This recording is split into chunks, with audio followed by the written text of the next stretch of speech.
Hi, and welcome to Check Your Thread, a podcast about sewing more sustainably. My name's Zoe, and I'm obsessed with sewing. I've been blogging about it for over 13 years and am the creator and host of the popular handmade wardrobe challenge, Me Made May. But like many people, I've become increasingly concerned about the climate crisis and the way my lifestyle contributes to it. So in this podcast, I'll be nerding out about making clothes whilst exploring how to minimise the negative impact that it may have. I really hope you'll join me on this journey. Welcome to the 5th episode of the podcast. How have you been since the scrap projects episode? Have you busted any of your scraps and made them the basis of any sewing projects this week? Thanks to everyone who shared with me their favourite scrap and leftover busting projects.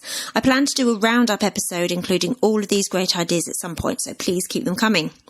Since last week's episode, I've discovered 2 related Instagram challenges and hashtags full of inspiration. They are hashtag Sew50 Sustainable Sewing, which was created by Judith, the founder and one of the editors of the Sew Over 50 account, and hashtag Recycling Remnants, created by Elle and the Stitches. So do check out both those hashtags if you're looking for more awesome ideas of what to do with your scraps. For me, it's been another busy week because the kids are still off school for the summer.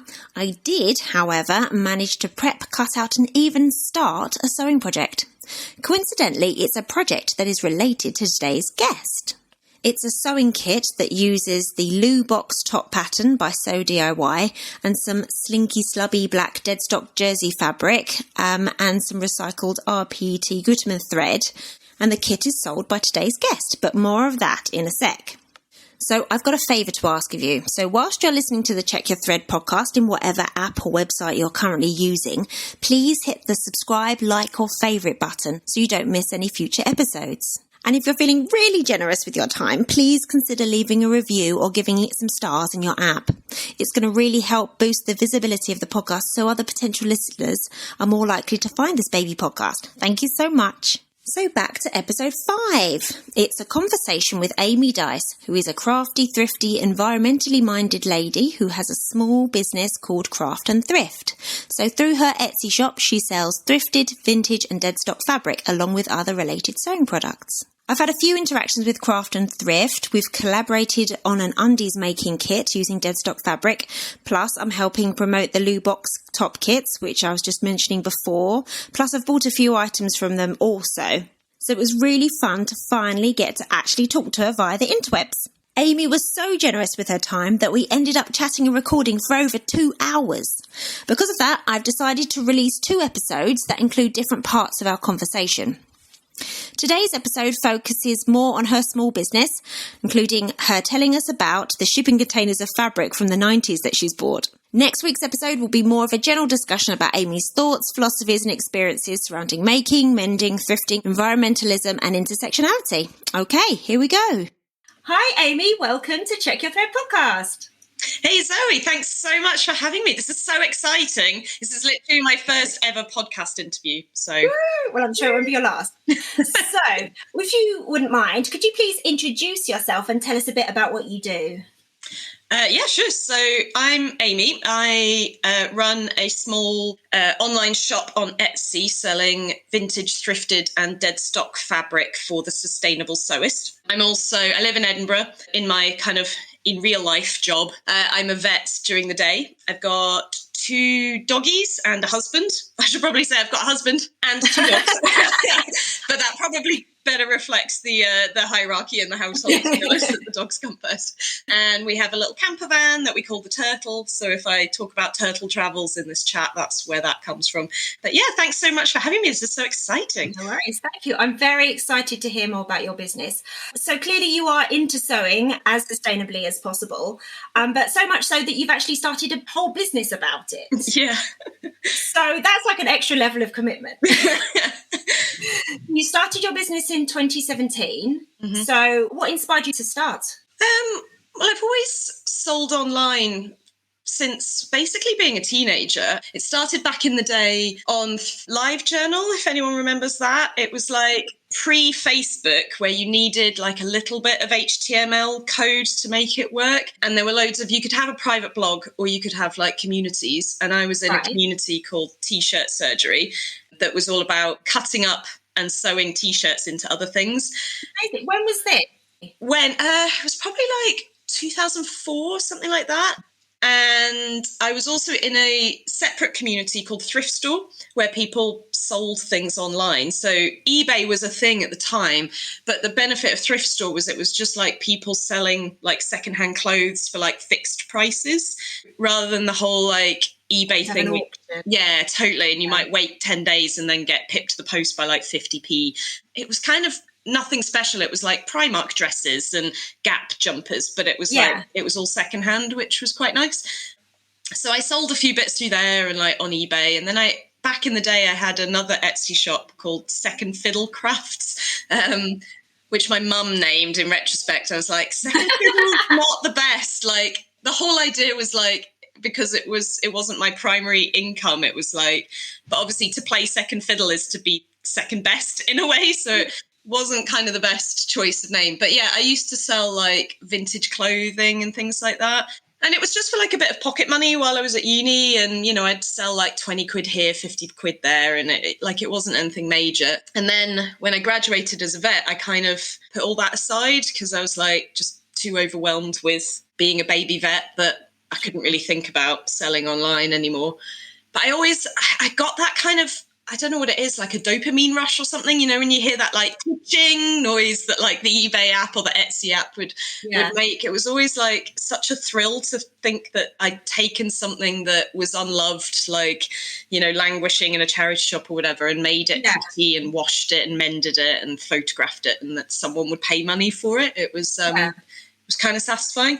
So I always thought I would come back to it. And then in 2017, the bug bit again. And I started off because the previously when I'd sold online, I'd always sold quite bulky things like, you know, cable knit sweaters and things like that. And inevitably I would get stung for shipping. I know most of us have probably sold things online at one point or the other, and someone in like New Zealand's bought it and you've been like, I've sold a £10 sweater and it's cost me £50 to ship. Well, that wasn't great. So I started off selling little things like vintage jewelry and things like that I'd picked up from like car boot sales. But I kind of realized quickly, like, you have to be passionate about what you sell online. You know, you have to really care about it. And I just didn't care that much about vintage jewelry. I don't wear much jewelry. I don't really know much about it. So it was like... At this time, were you also sewing? Yes. So I would sew for myself. So I started selling the vintage jewelry, and then I was like, what can I sell using my sewing skills that I can sew to like a professional enough level that people would actually want it, you know? Yeah. But I can also like batch sew, because you don't want it to be so incredibly complicated that you have to charge, you know, £500 for something. So I started selling tea cosies, but again, I was like, just not passionate about it. So trying to churn out 10 of the same thing when you don't really kind of care that much is like, it's hard to get the motivation up. And throughout this whole process, my husband, Andrew, was like, you should just sell fabric. You should just sell fabric. And I was like, whatever. Like, I'm not going to just sell fabric. There's so many other shops out there that just sell fabric. He was like, you should just sell fabric. Eventually, I was like, you know what I should do? I should just sell fabric. And he was like, nah, I told you so. Yeah, a big bet told you so in the post. But yeah, I mean, it's a good point. Like the secondhand fabric, it's stuff that you come across all the time, you know, in like car boot sales, people having clear outs on Facebook Marketplace. I've bought a few massive job lots off Facebook Marketplace, including an entire shipping container, which I need to get back to. Putting a pin in that, because that sounds amazing. So you were already sourcing a lot of your own fabrics secondhand for your own projects. Yeah. And then you thought it's time to upscale it. Basically, yeah. And like take all these lessons that I'd learned over the years selling, you know, on eBay and other apps to bring it all together into a small business that can hopefully become profitable in the future. Like, is the plan anyway.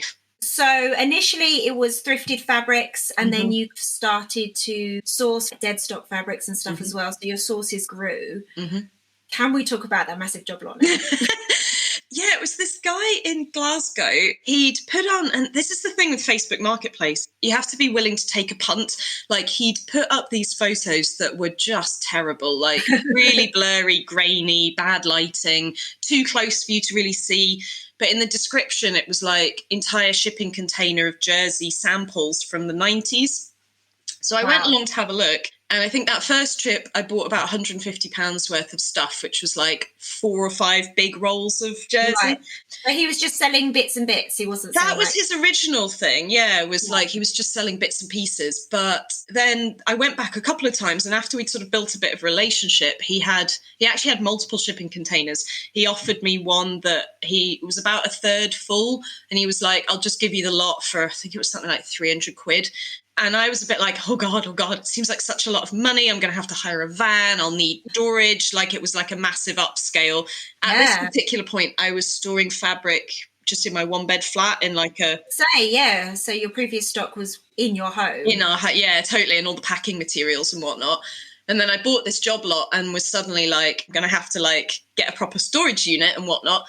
And in classic Amy style, I hadn't done any of the research. I just rocked up with a van. We piled it all in the van. And it was in the drive back from Glasgow that I was like, where am I going to put all this?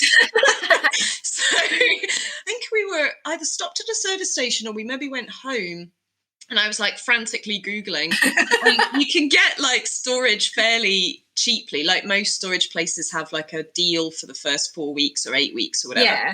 So I picked one that was near my house and thought, well, that'll give me like 8 weeks to... So just like a big yellow storage, that type of that kind of thing. Yeah, it's actually... I don't know if you know, in Edinburgh, there's an old department store called Jenner's. It was quite a big kind of thing in like the 1900s, like earlier in the century, bought over by House of Fraser, and it's now currently the building is being converted into a hotel. But the Jenner's, it's like this massive, beautiful, old listed building in the centre of Edinburgh.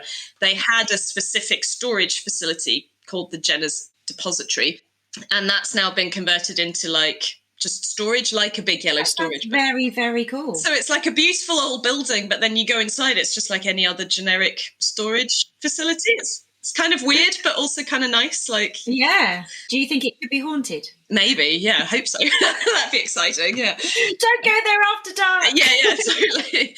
So yeah, I have it all there. I went from 1 unit. I've now got 3 units of fabric. Oh wow, cool. So it's kind of all grown. And then I went back and I got another job lot from this guy back in March of this year. So I've got kind of 1 giant shipping container this year and then about a third of one last year. I don't think I'm going to get any more jersey because if I'm honest, I think I've got more jersey than anyone ever needs.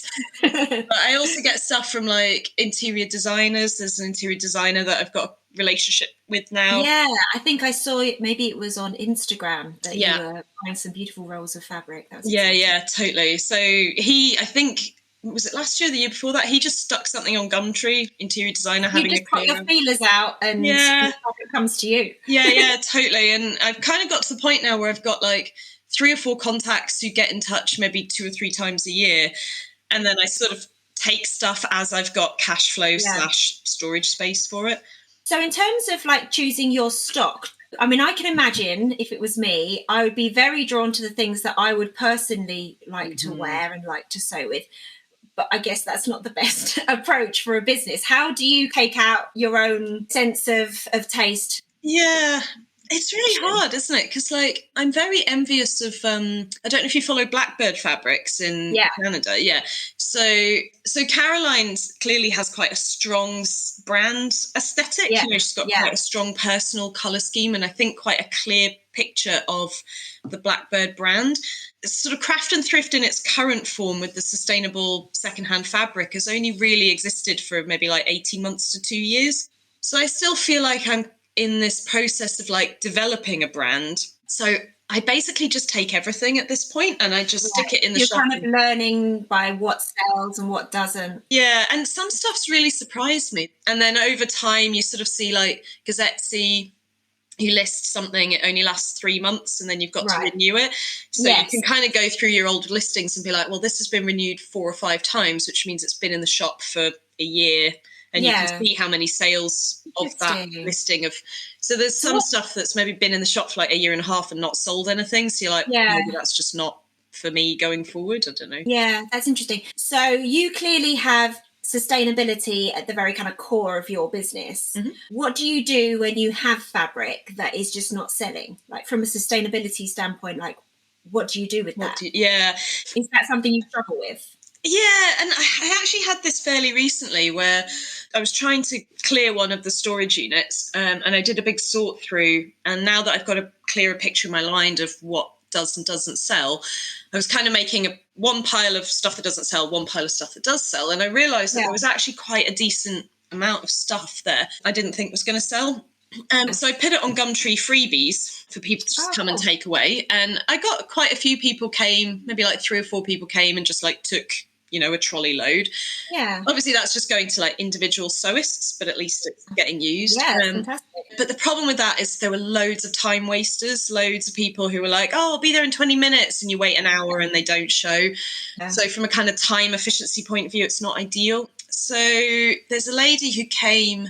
She came and took some stuff away. She was saying that there's a couple of charities in Edinburgh who run like skills classes for like refugees and people who are trying to get out of homelessness and things like that.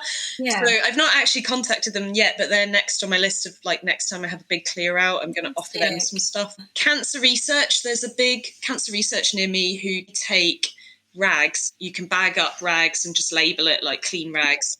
So anything that's like marked, damaged in any way that I don't think will sell, I give to them. And I spoke to their manager a while back and said, like, if I was to bring in like multiple bin sacks at a time, is that a problem? And he was like, no, that's fine. They're like a big warehouse type one. So as long as it's labeled clean rags, I think anyone can do that. So if anyone's listening and thinking, I don't know what to do with my textile waste, like what this manager was saying, like you can put in like old socks, pants, jeans with holes in, whatever. They won't even open the bag if it's labeled rags. It'll just go straight to their textile recycling, and it gets shredded and turned into mattress stuffing, he was saying, and like car seat padding and stuff like that. Years ago I used to work for the textile recycling charity Trade. Oh yes. And I visited their sorting warehouse once, and that was amazing. They had this big conveyor belt, unloading all the donation bags from their donation bins in car parks and stuff. And then there was these pickers. Oh, so people, because I've always wondered, like, do people physically go through it then? Right, okay.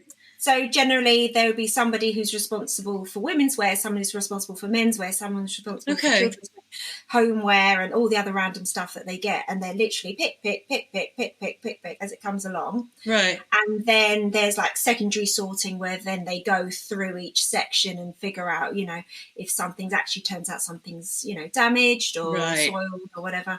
And eventually, the things that they deem that don't have any resale value, they then sell on to like a middlemen or women that come along, and they take those rags, as you say, even though that could mean garments, it's not necessarily scraps and rags as we think of the word, and then they sell them on to textile recycling firms that then turn them into poly fleece and like carpet liner. And interesting. I've always wanted to see behind the scenes of that, like how that whole process works. I find it really interesting. Fascinating. It was fascinating. It was such an interesting day. So Jen Gale from the Sustainabilish podcast recently wrote a really powerful post on Instagram that I'll share in the show notes. And in it, she was basically making the statement that we really need to start making decisions with the climate in mind, like making that the central point of reference for every decision that we make. And from what I can tell from your business, from like the interactions that I've had with it, it seems that you really make sustainability a priority in craft and thrift.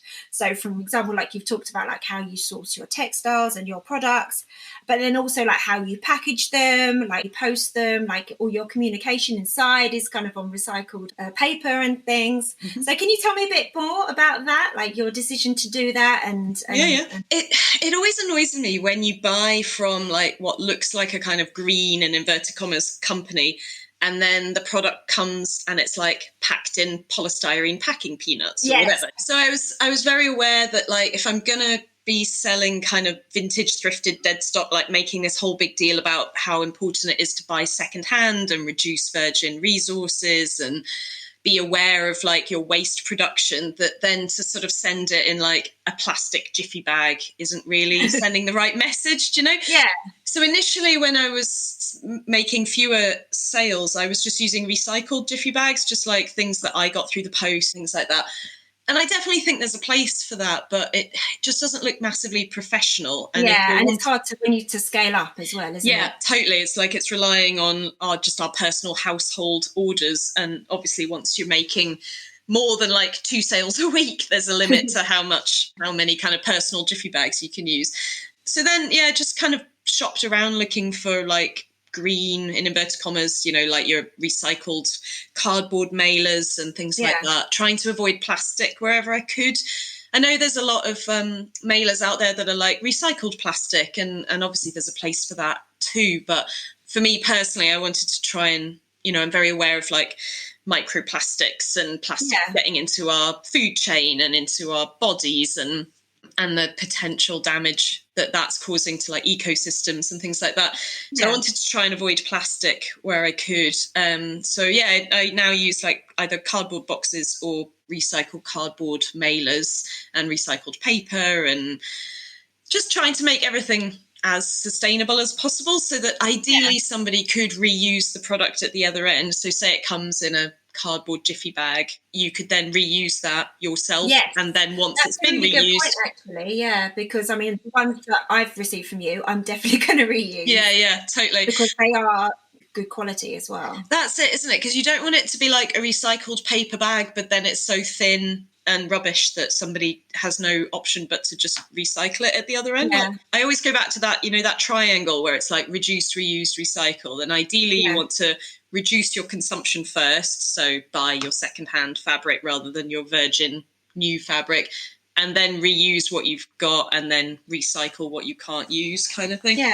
So what do you think is more difficult about running a business as sustainably as possible, as opposed to a business that's kind of putting like profit as the priority? I think difficulty is kind of what you make of it, isn't it? Like one of the packaging companies that I use, they send a catalogue every so often. And when I flip through it, like when you look at the, the Jiffy Mailers section, there might be like 15 different pages, but there's only one page for like eco or sustainable. So I just literally flip straight to that page and I only look at that page, and then I make, I guess, profit-based decisions next in my kind of flow chart, as it were. I guess if you're just purely looking at profit, you would probably look at those 15 pages and think, wow, I've got all of these options, and then maybe the green option would come second. But I think if you're really making sustainable decisions, in some ways it's easier because it removes a huge swathe of decision, because you're like, well, I'm not going to use that because it's plastic. I'm not going to use that because it's not recycled. Yeah. So in a sense, it's almost saving you time. Yeah, totally. Because it's like it's cut down like 150 options down to like 10 options. And then within those 10, there's probably only 3 that are going to suit the product that I'm shipping.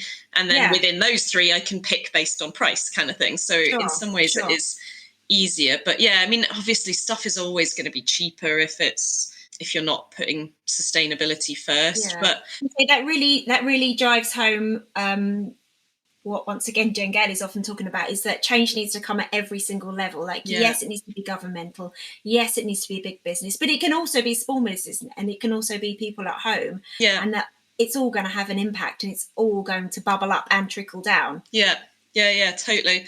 And I think it's important in the environmental movement that it doesn't become a sort of like, if you eat at McDonald's, therefore you're not an environmentalist kind of thing. Yeah. Like there are loads of people out there who, for whatever reason, like access to resources, finances, societal background, aren't able to make all sustainable choices. Yeah. But if they're able to make some little changes along the way, then that's better. And like shaming people is never going to be answer, is it? That's never going to be a motivator to encourage people to make different choices. Yeah, totally.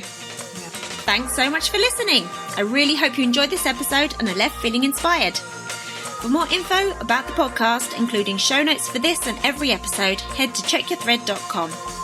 I'd love to hear from you, so if you have any comments, questions or ideas for future episodes, please get in touch by emailing zoe@checkyourthread.com or find me on Instagram @checkyourthread. Massive thanks to Patrick Potter for production support, to Sylvia Seller for the awesome logo design, and to Simon at Palm Skin Productions for the music.